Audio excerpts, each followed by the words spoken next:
tahun 1999. Terletak di bagian paling selatan Provinsi Sumatera Utara. Di kabupaten ini, sebagian besar penduduknya berbudaya Mandailing. Banyak ragam budaya yang membuat kawasan ini sudah dikenal sejak ribuan tahun yang lalu. Candi Simangambat misalnya, diyakini sudah berdiri sejak abad 8 atau 9 Masehi.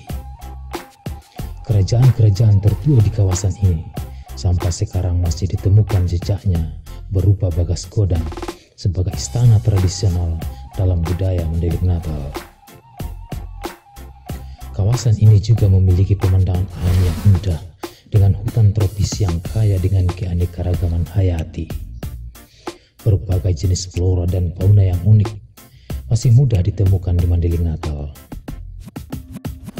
Penduduk Mandailing Natal dikenal karena kebersahajaannya. Meskipun sebagian besar bertani, pendidikan anak-anak menjadi hal yang sangat diperhatikan. Karena itu, berbagai tokoh nasional lahir dari Mandailing Natal.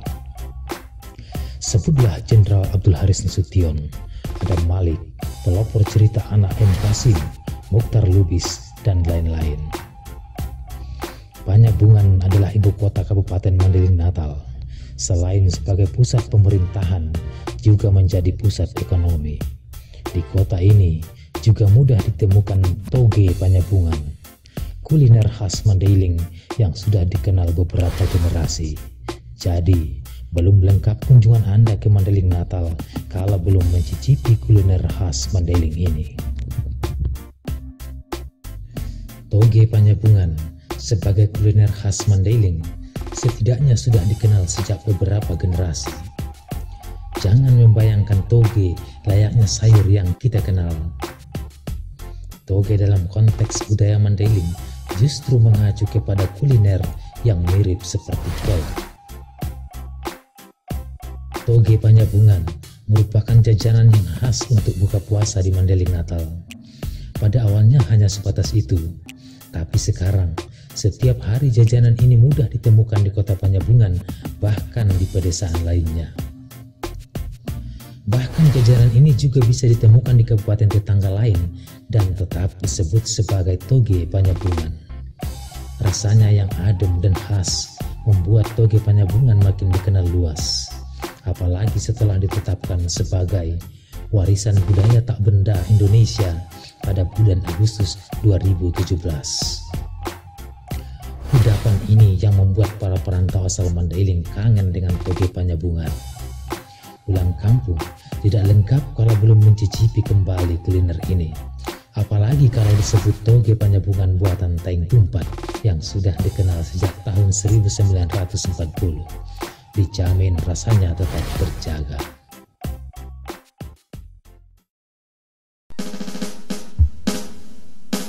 Toge Banyabungan dibuat dengan menggabungkan bahan beras, pulut merah, candil, santan, tapai, dan kuah gula aren kental.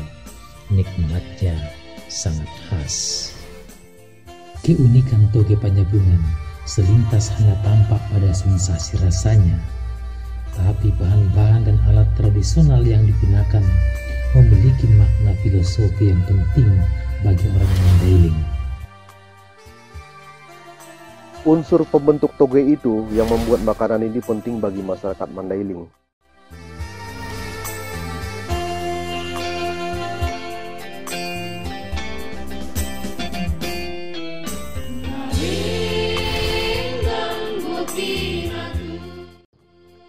Santan juga memiliki filosofi penting.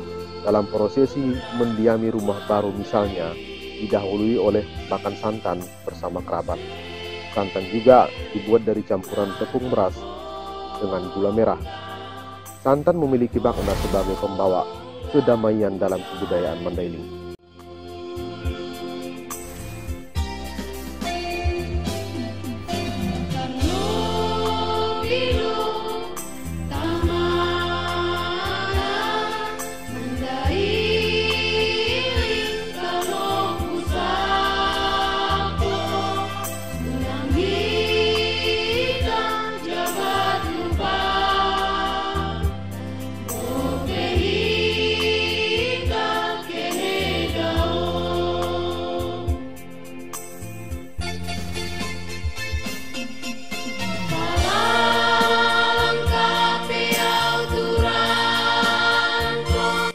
pembuatan candil, tepung beras ataupun tepung ketan dicampur dengan air sedikit demi sedikit, terus diaduk hingga adonan menjadi kalis agar mudah nanti dibentuk candil yang kita inginkan.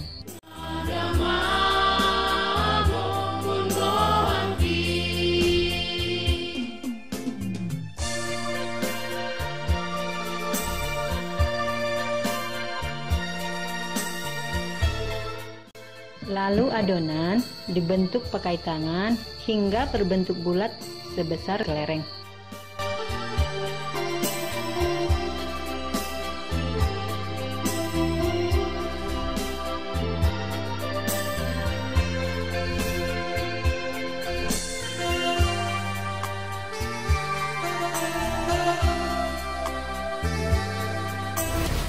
Unsur pembentuk toge itu yang membuat makanan ini penting bagi masyarakat Mandailing. Itak misalnya yang terbuat dari tepung beras, dalam budaya Mandailing menjadi bagian penting dalam prosesi adat. Karena itu, kebudayaan Mandailing mengenal itak mulpul, makanan tradisional yang juga terbuat dari tepung beras. Kudapan itu dijadikan hidangan pembuka sebelum memulai prosesi adat. Bulatan-bulatan candil tersebut kita masukkan ke air yang sudah mendidih. Kita masak kurang lebih 10 menit. Kita tunggu hingga candilnya mengapung.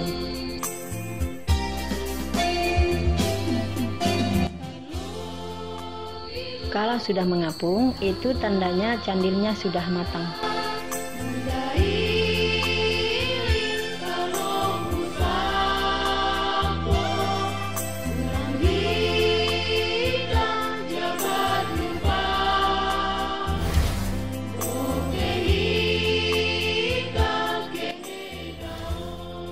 Untuk pembuatan cendol, kita ambil daun pandan wangi yang sudah dibersihkan, kemudian kita tumbuk halus. Daun pandan wangi berfungsi sebagai pewarna dan pewangi cendol.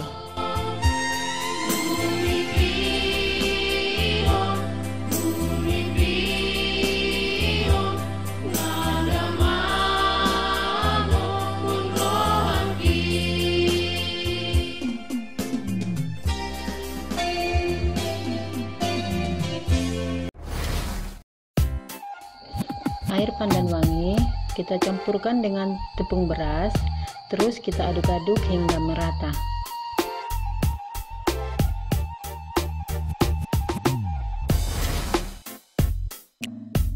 Setelah itu kita masak dengan api yang sedang, diaduk-aduk sehingga nanti adonan tersebut menjadi mengental.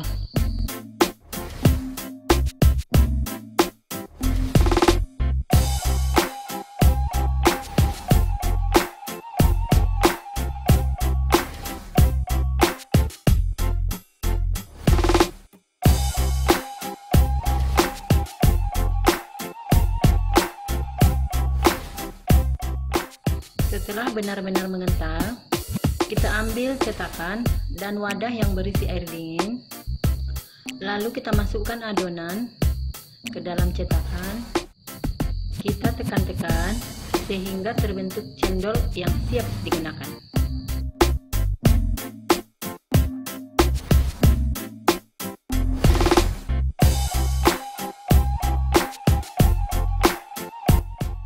Sedangkan pembuatan lupis, kita ambil beras ketan yang sudah direndam semalaman.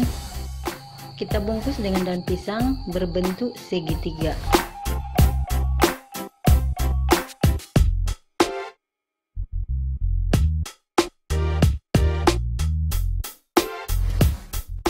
Lalu kita masak sekitar 90 menit.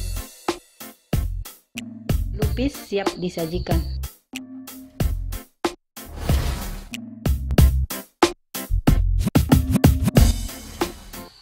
Seterusnya membuat cairan gula aren.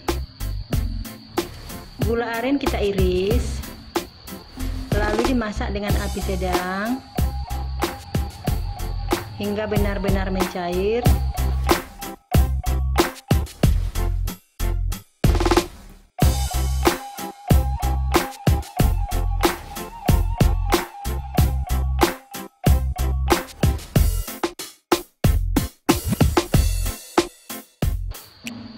lalu kita saring.